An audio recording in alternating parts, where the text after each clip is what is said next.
Bien, ¿qué tal? ¿Cómo están ustedes? Bienvenidos a la entrevista verdadera de este día viernes. Le echamos un vistazo los viernes a libros, también a escritores. Y hoy el libro que vamos a comentar es este. Lo tengo acá, El Lobby Feroz se llama, o El Lobo Feroz traducido. Bueno, es una parodia de ese título seguramente. La Sociedad de las Influencias, que escribe Renato Garín, está acá conmigo, que es abogado y estas cosas más, Renato. Y que se mete en la trama, en cómo opera este floreciente negocio en Chile. ¿Quiénes son los actores, Renato, en este negocio del lobby en Chile? ¿Cómo funcionan, cómo operan? ¿Y quiénes son además sus clientes? Es interesante todo lo que podemos conversar. No alcancé a leerlo entero, te lo confieso. Así que te voy a pedir, partiendo, definir... ¿Qué es esto que te dedicaste a investigar exactamente? Esto hay que dejar de lado el cohecho, el soborno, todos los delitos. Este es un negocio regular, regulado por ley, un negocio legal, respecto al cual a lo mejor tienes reparos éticos, pero es un negocio que en Chile y en el mundo es floreciente igual que está. Buenas noches, Juan Buenas José. noches. Un gusto estar acá. Hacer lobby es como hacer gancho. Me imagino que usted ha hecho gancho alguna vez en su vida, ¿no? Echemos los detalles, Renato. Hacer gancho es como vincular empresas con autoridades públicas. Ok. De alguna manera el lobby lo que hace es conectar los intereses privados con los intereses públicos y muchas veces sobreponer los intereses privados sobre el bien común. Ese es el marco general. Ok. Lobby es representar intereses privados ante las autoridades públicas con un fin particular, que es empujar los intereses empresariales y corporativos dentro de la legislación, los reglamentos y otras piezas de legislación que emanan de las autoridades. ¿Por qué es importante el lobby en Chile? ¿Por qué es importante el lobby en Chile, Juan José? Porque Chile vive una crisis política donde el dinero ha influido sobre la configuración de las políticas públicas y se ha colocado el foco sobre el financiamiento de la política. El lobby, sin embargo, no es financiamiento de la política, es el dinero que gastan las empresas durante los periodos legislativos para empujar sus políticas privadas. De eso se trata. Dime una cosa, te lo preguntaba para definirlo de entrada, porque la foto de portada que acompaña el título es un maletín. Yo decía, esto no tiene nada que ver el lobby, no sé, veámosla de nuevo, ahí está. Un maletín negro, medio oscuro, quizás qué haya dentro de ahí, qué se sugiere. ¿Por qué pusiste eso ahí? ¿Tú vinculas al lobby, que es esto de poner en antecedente a la autoridad de intereses privados, que en algunos casos pueden superponerse a los públicos, lo vinculas con también pago de coimas, pago de incentivos, sobornos, cohechos? ¿Cuál es tu lógica? Ocurre que dentro de este marco legal... ¿Esto ocurre también en Chile? Ocurre. Dentro de este marco legal del lobby lo que encontramos es una serie de prácticas que se han ido anquilosando en la política chilena, que son normalizadas y que tocan ribetes ilegales tanto como ribetes poco éticos, a la vez que son normales en otras democracias en el mundo. Entonces hay una profundidad que estudiar ahí, no solo a nivel general de la legislación, sino cómo funciona esto en la élite chilena. Es decir, cómo determinados personajes en la élite chilena logran conectar el mundo privado con el mundo público, de manera que logran empujar los intereses privados dentro de las políticas públicas. Esa es la clave del asunto. Me quedó dando cuenta la pregunta que medio hacía al inicio, que tiene que ver con transparentar desde dónde escribes tú, desde qué convicciones, Renato. Tú entras y describes y analizas, investigas un negocio que es legal y regulado en Chile, pero ¿lo haces desde el reproche ético? No. No, yo no soy un cazador de la moral que sale a cazar a Enrique Correa y compañía. La tesis más profunda que esa. Los desnuda. Sí, la tesis más profunda que esa. La tesis es que hay que hacer un servicio a la opinión pública chilena, a los ciudadanos, que merecen conocer cómo funcionan estos temas y que merecen conocer cómo estos personajes están vinculados al caso Penta y al caso SQM, entre muchos otros. La gente merece saber eso, Juan José. Y por ende yo hago este libro como un ciudadano con convicciones respecto a la igualdad ante la ley, respecto a lo que es una república, donde los intereses privados no pueden primar sobre el interés público. Es que es ahí donde apunto yo, exactamente, porque tu convicción, y la has repetido 2 o 3 veces acá, es que los intereses privados priman en razón de esta actividad, porque el lobista exitoso es aquel que hace justamente aquello, ¿no es verdad? Sí. Que hace que primen los intereses de su cliente sobre, eventualmente, no en todos los casos, pero sí en muchos, sobre los intereses públicos o comunitarios. Y eso merece un reproche. ¿A ti te lo parece? Me parece un negocio que debe ser, perdona, y ahí va la pregunta en el fondo. ¿Es un negocio como cualquier otro que merece también un espacio en el mercado? O incluso se puede llegar, a contrario sensu, a decir, mira, es un negocio casi ilegal, que debiera prohibirse por él? Soy más duro que eso, Juan José. Lo que ha ocurrido en Chile es un secuestro de la democracia en manos de intereses privados, mediante 3 mecanismos generales. Uno, financiamiento ilegal de la política. Ahí está el libro de Daniel Matamala, Poderoso Caballero. Sí, no, por supuesto. El lobby, aquí está este libro, y la puerta giratoria entre los ministerios y los directorios, y hay varias investigaciones al respecto. Estos 3 mecanismos lo que hacen es que permiten a los intereses corporativos, empresariales, capturar el interés público, capturar las instituciones públicas y empujar los intereses privados contra los intereses de los ciudadanos. Sí, a propósito de la regulación de este tema, tú le dedicas una buena parte del libro, Renato, a describir el largo, tedioso, difícil camino que tuvo la ley que regula esta actividad que vio la luz hace poquitos años y partió su trámite en el 2002, 2003, si no recuerdo mal, con una propuesta inicial que fue del exministro del Interior, en ese entonces joven diputado, Jorge Burgos, diputado por Providencia, Ñuñoa, en fin. Esa ley, ¿cómo la miras como aparato regulatorio, como elemento regulatorio, en comparación con lo que se hace, por ejemplo, en otros países? Es una ley deficiente. El proyecto inicial que presenta Ricardo Lagos en el 2003 era bastante más robusto que esto, que se basaba en la moción legislativa que había presentado Burgos y otros, también Carolina Tobar, Alejandro Navarro y compañía. Exacto. Hay ahí unas diferencias jurídicas no menores, Juan José. Por un lado, el proyecto de ley original que empujó Lagos tenía obligaciones para los lobistas. Era una ley del lobby en relación a que regulaba los lobistas. Esta ley que ¿Qué podían hacer y qué no podían hacer? ¿Eso es? Inhabilidades, incompatibilidades, sanciones duras, etcétera.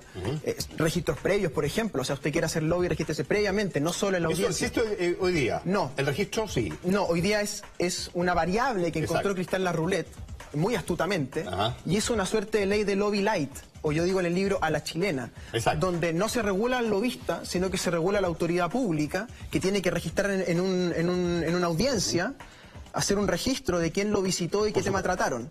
Bueno, eso no es en rigor una ley de lobby, lo que es una ley de transparencia de las audiencias. Si usted es autoridad y yo vengo a hacerle lobby esta noche aquí, usted tendría que anotar en una hoja, ¿verdad?, quién soy yo, a quién represento. Pero eso no basta para...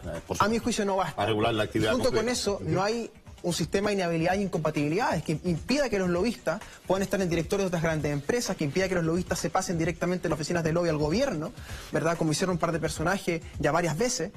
Por ende, lo que hay que mirar es qué obligaciones reales tienen los lobistas y qué obligaciones reales tienen las autoridades públicas. Y de ese punto de vista no es una ley de lobby estrictamente hablando. Ahora, ¿esa ley de lobby y su tramitación fue víctima del lobby? Efectivamente. Bueno, Burgos decía, ¿no? El lobby mató al lobby. El lobby mató al lobby varias veces. Hay un grupo de interés que... Sí, porque esto se suspendió su tramitación, se postergó, en fin, hubo un montón de cosas que fueron afectándola, curiosamente, y hicieron esto mucho más largo de lo que debió haber sido. Yo me detengo en la primera parte del libro a explicar detalladamente cómo fue esto mutando de una cosa en otra, ¿no? Cómo esto cambió.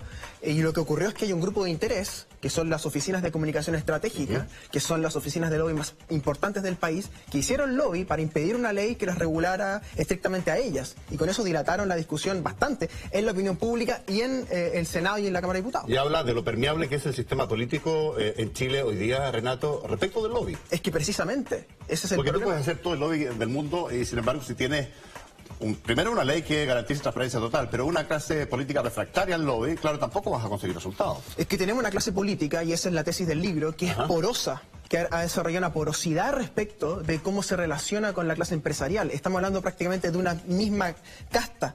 Yo hablo de la fronda, citando a Alberto Edwards, es decir, un solo grupo de interés en el poder que comunica oficinas de lobby con partidos políticos, con directores de grandes empresas. Sin ir más lejos, Juan José, hemos sabido esta semana que la SOFOFA, después de este escándalo impresentable, que se encontraron micrófonos en NOS, entre San Bernardo y Wynn, en la empresa de Carosi y en la oficina de la SOFOFA, contrata como gestor de comunicaciones de esta crisis a una oficina de lobby llamada CERTA, en cuya propiedad participa Cristina Vitar, que está investigada por los casos de Seco y Penta. O sea, ese es el compromiso de la clase empresarial chilena con la transparencia, me pregunto yo. Ahora, este tema del lobby y del financiamiento irregular de la política están enteramente vinculados. Entonces, me imagino yo que el empresario que coopta, secuestra, pone plata para financiar campañas, después simultáneamente hace lobby.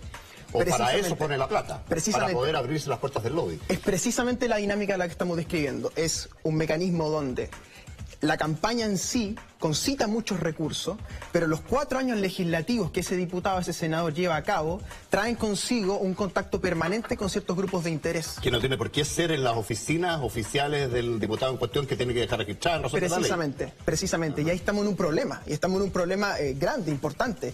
Y hay que hacer un servicio en ese sentido desde la opinión pública, desde el periodismo, desde el derecho, de visualizar el tema para pensar una respuesta más acorde a los tiempos que vivimos, ¿no?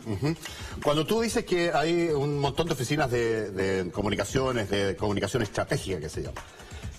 Tú hiciste una suerte de mapa en este libro de quiénes son y le dedicas un capítulo bien especial y bastante largo a Enrique Correa, que es, fue exministro del primer gobierno post retorno a la democracia del presidente Elwin, y que tras eso volvió a estar poco tiempo más en la política y empezó rápidamente a dedicarse a este negocio. ¿Quién es Enrique Correa en este mapa del lobby que tú haces? Primero decir, Juan José, que en Chile hay unas 50 empresas que uno puede decir que se dedican al lobby. Dentro de esas 50 hay un grupo de 12 que yo describo con mayor o menor detalle en el libro. Dentro de esas 12 hay un grupo de 4 muy importantes, muy grandes, con muchos contactos. Y dentro de esas 4. Y dentro de esas 4, la pirámide termina en este gran lobista chileno que es Enrique Correa, que en algún sentido es el inventor del negocio en Chile. Es el gran lobista en Chile, diría. El gran lobista. O sea, yo he escrito que es el símbolo de esta era. O sea, es el símbolo de cómo combinar los intereses públicos con los intereses privados a la vez que permitió un giro generacional muy importante, ¿no? Correa viene del Mapu. Este es un detalle muy interesante. Correa, un niño de Ovalle, que tenía una gran virtud de la fe, ¿no? La virtud católica. Él no me acuerdo si fue seminarista o... Seminarista, sí, claro, acá en Santiago, sí, diocesano. Así es. Está un par de años en eso, lo abandona, vuelve a Ovalle, se vuelve locutor radial. Como locutor radial conduce la campaña de Eduardo Frei Montalva en Ovalle, presidencial. Estamos hablando del año 64. 64, Frei arrasa en todo Chile y en Ovalle. Correa luego se viene a Santiago de vuelta, estudia filosofía en la Católica. En el grupo de la Católica es muy cercano a Rodrigo Ambrosio y al grupo que forma primero la Democracia Cristiana Universitaria, después la Juventud Democracia Cristiana, ¿verdad?, que se va quebrando paulatinamente con la dirigencia. Hacen la toma del 67 en la Católica, aquellos que escriben el Mercurio Miente. Luego quiebran la DC y forman el MAPU, y en el MAPU se suman a la Unidad Popular, y en la Unidad Popular Enrique Correa trabaja en el Ministerio de Cultura con Jacques Chonchol en las expropiaciones. ¿Cómo se pasa de esa figura, en el caso de Enrique Correa, enteramente ligada a reivindicaciones sociales más bien vinculadas o estrechamente vinculadas con la izquierda, a ser el hombre que representa intereses de grandes empresas en Chile frente a la autoridad pública? Esa es la pregunta, creo yo, más fascinante del libro. Yo creo que Correa en sí grafica una generación completa, donde también coloco a Tironi, a Garretón. También le dedicas páginas a Tironi, sí. Sí, a Garretón también me parece que hay que dedicar algunas páginas, y otros personajes más, que del MAPU y de ese mundo surgen hacia el mundo neoliberal y el éxito empresarial, ¿no? ¿Tú anotas ahí una fuerte traición o una simple evolución de... Ninguna de las dos cosas, la verdad. Yo creo que yo no soy nadie para juzgar la experiencia histórica de las personas. Creo que hay que analizar con mucho cuidado lo que fue el exilio. Yo creo que el exilio fue para estas personas un escarmiento muy duro que los llevó a renegar de muchas cosas, y creo que en Europa, además Roma, como centro de pensamiento con Berlinguer y el Pichi italiano, significó para ellos una transformación muy profunda, que fue del marxismo radical hacia la socialdemocracia, y la socialdemocracia al neoliberalismo. Y en eso tiene un rol central Enrique Correa y Tironi. Yo creo que son los dos artífices intelectuales de ese giro hacia el mundo empresarial, hacia el mundo del valor comercial. Correa es un caso bien especial, Renato, porque tiene además relaciones históricas de cercanía con buena parte de la clase política chilena, lo que le hace particularmente valioso a él, una clase política que, claro, está en proceso de evolución, de renovación, pero eso todavía no ha ocurrido, de tal suerte que sus contactos son particularmente valiosos. ¿Cómo se genera la actividad en la práctica del lobby? Es...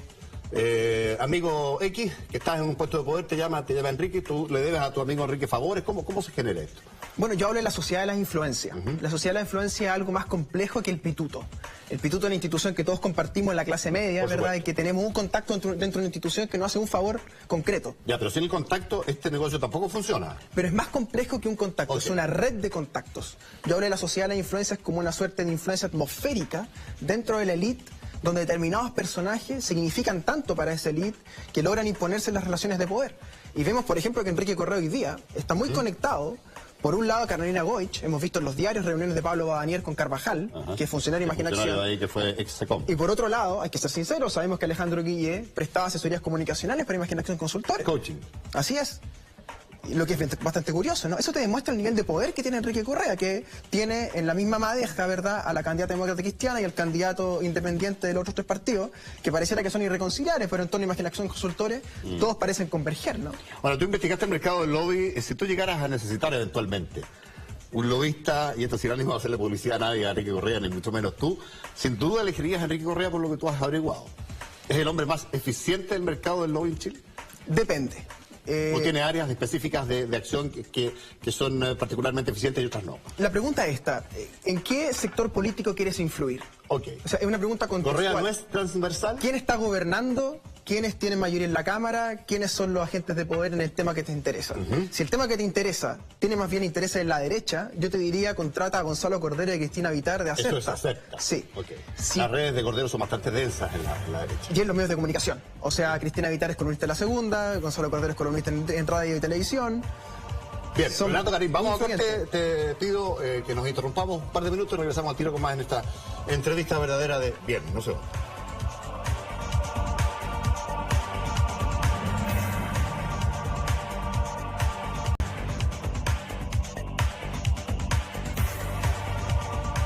Estamos con Renato Garín González, escritor, abogado, escritor de este libro, El Lobby Feroz.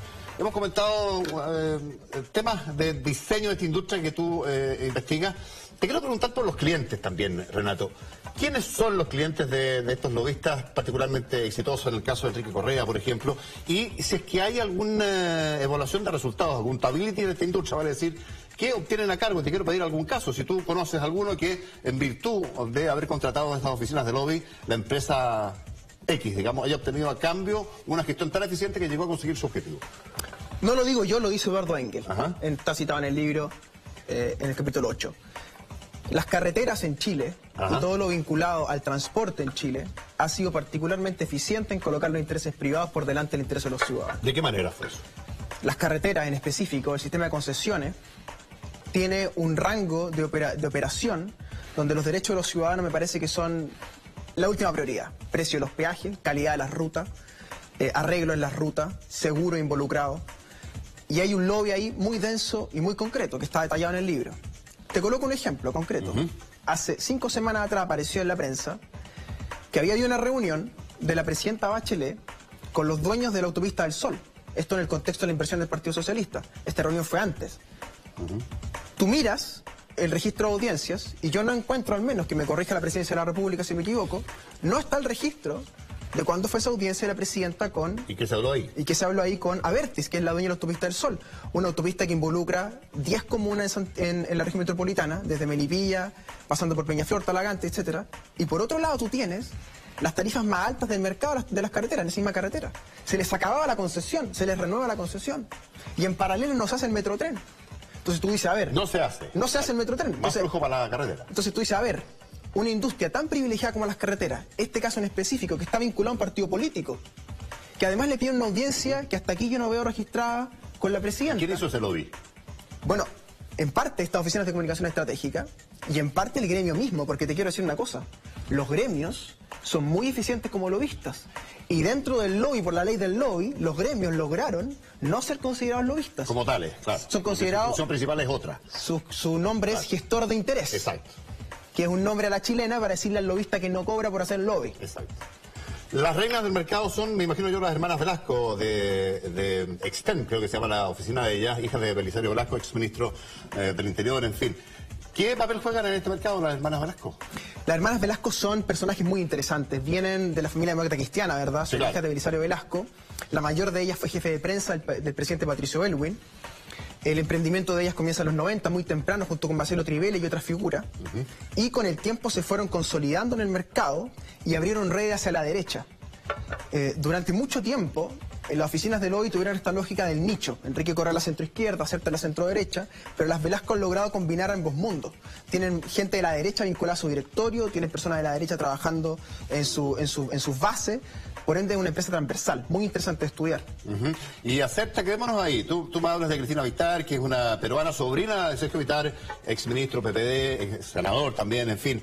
Y Gonzalo Cordero, que tiene redes bastante densas en la derecha o centro-derecha. Pero lo de ellos es derecha, básicamente. De hecho, han asesorado candidaturas presidenciales, en fin. Sí, es derecha, pero también con la estrategia de la transversalidad, que es siempre la estrategia del lobby, tener un pie ojalá en todos lados. Hay figuras como Camilo Férez, por ejemplo, que fue asesor de Marco Enrique Minami, que trabajaba en Acerta, ya no, está asesor de Felipe Cas hoy día. Ah, correcto, tienes razón. Acerta tiene la virtud, creo yo, de que son personas muy bien conectadas con los medios de comunicación. Cristina Vitar es columnista en La Segunda, Gonzalo Cordero participa de Tele 13 y Tele 13 Radio. Son gestores de opinión, ¿no? Y una cuestión bien insólita en el mundo. Yo lo escribo en el libro eso, que desde el punto de vista legal es muy raro, lobistas, columnistas, lobistas, opinólogos que son consultados cuando ocurre un hecho de alta relevancia, como si fueran expertos, ¿no? Perdona, lo que tú estás queriendo decir es que las columnas o lo que diga cualquiera de ellos en radio tiene que ser mirado con lupa. No solo con lupa, yo creo que sería interesante que ellos dijeran, debajo de su nombre, yo represento en esto Acerta Consultores. Por ejemplo, Cristina Vitar dice Cristina Vitar en la segunda nomás. Me parece que hay los medios de comunicación, se lo he planteado al Colegio de Periodistas también, me parece que los medios de comunicación y los lobistas más importantes tienen un deber de transparencia con el público que los lee y los escucha. Porque yo los escucho y los leo y tiendo a pensar, con toda la información que hay aquí recopilada, que algún interés privado están avanzando con esas columnas y esas opiniones que emiten, ¿no? Tú hablas de los polifuncionales o las polifuncionales después de comunicación estratégica que se dedican a varias cosas, digamos. Sí. ¿Qué perfil tienen esas dentro de este mapa? ¿Y quiénes son? Bueno, son empresas de lobby y comunicación estratégica no tan grandes. Relaciones públicas. Sí, no tan grandes como las que hemos visto hasta acá.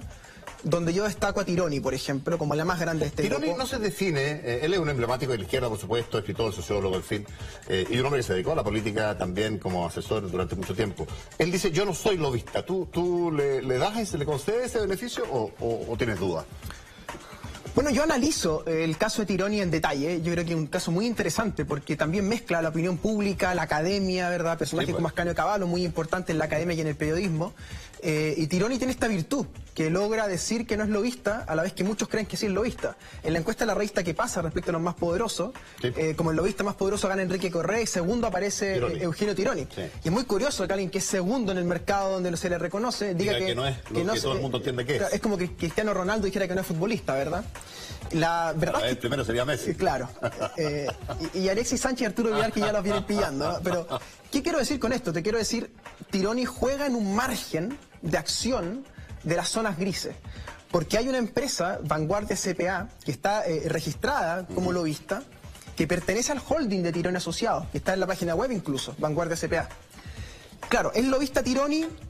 No estrictamente, pero a través de su holding hay una empresa registrada como lobista. Tú hablas de otra categoría que no está regulada en Chile, que son los think tanks, los centros de pensamiento, que están habitualmente asociados, Renato, más bien a partidos políticos, pero transparentemente. Son el think tank, no sé, Libertad y Desarrollo de la UDI, Libertad de RN, Chile 21 también, de la centroizquierda, en fin. ¿Cómo funciona ese negocio? Bueno, eso está muy poco regulado en Chile. Estamos hablando del marco de las personas jurídicas. Lo que apareció el Partido Socialista hace 2 semanas atrás te habla de la relación de un partido con sociedades anónimas. Hay, sin embargo, una trama en la política chilena muy densa de personas jurídicas tales como fundaciones, corporaciones, ONGs, que conviven con los partidos políticos en relaciones incestuosas y en relaciones de transferencia de patrimonio. Patrimoniales, digamos. Exactamente. Punto, ¿no? Centros de estudio en específico sirven como asesores parlamentarios. No son, por supuesto. Como centros de estudios, como proveedores de servicios, venden libros en seminarios, organizan cosas, una serie de cuestiones, ¿no? Y a la vez contratan gente para todo eso, ¿no? Tienen beneficios por ley Valdés y funciona en el plano cultural, ¿verdad? Tienen tema tributario. En fin, tener una fundación, un centro de estudio, una corporación en Chile es muy buen negocio, Juan José. Además que viene revestido de un cierto carácter moral que interesa mucho en lo público, ¿no? Y en particular los centros de estudio te sirven porque puedes emplear mucha gente del partido dentro del centro de estudio y establecer una suerte de simbiosis entre las instituciones, que yo creo lo que existe en varios casos. Cuando tú hablas de nuestras zonas grises en un capítulo, el capítulo 8, ¿a qué te refieres con nuestras zonas grises, Renato? Además de todo lo que hemos conversado. Bueno, hablo de esa zona que es difícil nombrar, de convivencia de las élites, donde los intereses dejan de ser públicos o privados. Durante 150 años el mundo ha funcionado respecto de un paradigma. Existe el Estado, que es lo público, existe el mercado, que es lo privado. Sí, claro. En Chile, sin embargo, en las altas élites, los intereses privados y los intereses públicos están mezclados, mediante la puerta giratoria. ¿De qué manera conviven, dices tú? Básicamente, con mezcla de intereses sistemática. Por ejemplo, la misma persona pasa de ser ministro de un área a ser gerente de una gran empresa. ¿Por qué es gerente de esa empresa? Esa es la pregunta. ¿Por qué? Porque esa persona carga consigo con un cierto capital simbólico que emana del Estado, un capital de conocimiento, de know-how, como dicen los gringos, de cómo se hace, ¿verdad? Que te sirve muchísimo. Por ejemplo, el gobierno de Piñera, Rodrigo Ginspeter pasa a ser ministro de Piñera a Quiñenco. Asesor legal y... Pedro Pablo Errázuriz pasa de ser ministro de Transporte a tener una asociación con los dueños de su bus. Estamos viendo cómo el canciller Moreno pasó de ser canciller y representar a todos los chilenos a ser la cabeza del Grupo Penta, y de la cabeza del Grupo Penta a ser presidente de la CPC. Estamos viendo a Rodrigo Álvarez pasar de ministro de Piñera a ser hoy día cabeza, ¿verdad? También dentro de la SOFOFA junto con Bernardo Larraín Mate. Entonces, quiero decirte, hay una mezcla de intereses sistemáticos que en el mundo civilizado, a donde Chile realmente no pertenece, el mundo civilizado. Los personajes que estamos nombrando no podrían pasarse de lo público a lo privado. O tendrían por lo menos que tener una latencia que mitigue un poco aquello, 2 años habla la legislación, yo así lo cito en el libro, 2 años. Estuve en enero en la comisión... Dividirse en esos 2 años de traspasarse de un lado a otro. Estuve en enero en la comisión de Transparencia y Probidad, me invitó Ignacio Walker. Hizo una ponencia respecto a este tema. Son decenas de casos de la concertación y de la derecha, Juan José, hay que ser justo en esto, la concertación y la derecha, que se han pasado de los ministerios a los directorios sistemáticamente, la puerta giratoria verdadera, la puerta giratoria de las élites entre el mercado y el Estado. Ahora, lo que no sabemos es exactamente qué resultado ha tenido eso en beneficio de los intereses privados. Bueno, mi impresión es que el beneficio está a la luz, ¿no? Enormes ganancias para todos estos sectores regulados por el Estado, enormes ganancias para la banca, enormes ganancias para las carreteras, enormes ganancias para las mineras, enormes ganancias para los laboratorios, para las farmacéuticas, antes para las tabacaleras. Enrique Correa, representante de las tabacaleras. Un montón de políticas públicas que han quedado postergadas, tú sabes. Quienes se oponen a la cannabis medicinal en Chile son las farmacias, los laboratorios y los intereses tabacaleros. Esos son los intereses que se oponen a la cannabis medicinal en Chile. Entonces, políticas públicas que quedan relegadas, como el Metrotren a Melipilla, por ejemplo. Políticas públicas que quedan relegadas por la acción del lobby. O proyectos en determinados lugares que son empujados por el lobby. Proyectos mineros, por ejemplo. Que el lobby te termina imponiendo en determinadas comunidades contra los vecinos. El proyecto de Walmart, ponte tú. El proyecto de Walmart en San Bernardo. Walmart que va a establecer un puerto seco, que va a traer camiones todo el día de San Antonio a San Bernardo, que va a intervenir las autopistas, que va a intervenir más de 12 comunas, se establece en San Bernardo. ¿Por qué? Por el peso del lobby, el puerto seco más grande de Latinoamérica. Entonces uno se pregunta, ¿dónde está el beneficio de los intereses privados? Está a la vista de todos los chilenos, creo yo. Cuando tú hablas de la sociedad de las influencias, es el resumen de todo esto, es tu capítulo de cierre. Aquí lo que hace falta, más que una fiscalización severa de una ley que ya es mala, es un cambio cultural que, tengo la sensación yo, está cerca de producirse, en razón que hay una suerte de renovación de la clase política que está en curso, lejos de concretarse, pero hacia allá va, ¿no? Hacia allá va, sin embargo, la Y tensión... estos lobistas que tienen influencia respecto de esta clase política van a dejar de tenerla porque esa clase va a ir desapareciendo. Es la gran pregunta, creo yo, el futuro de Chile. O sea, es la captura democrática que ha perpetrado un grupo social sobre las instituciones. Si acaso va a ser capaz de pervivir esa captura con otros rostros y otros nombres. Yo creo que eso está por probarse todavía, por supuesto. La pregunta central remite, sin embargo, a una cuestión cultural, como tú decías. Felipe Lamarca, un empresario, sí, claro, a quien nadie puede acusar de un revolucionario, vinculado a Copec, qué sé yo, escribió: este país no va a cambiar hasta que las élites nos suelten la teta. Lo dijo él. Esa es mi visión de Chile. Este país no va a cambiar hasta que las élites nos suelten la teta. Y este lobby desregulado, este financiamiento de las campañas políticas, esta puerta giratoria, es la manera en que las élites tienen al Estado agarrado por la teta, contra el resto de los ciudadanos.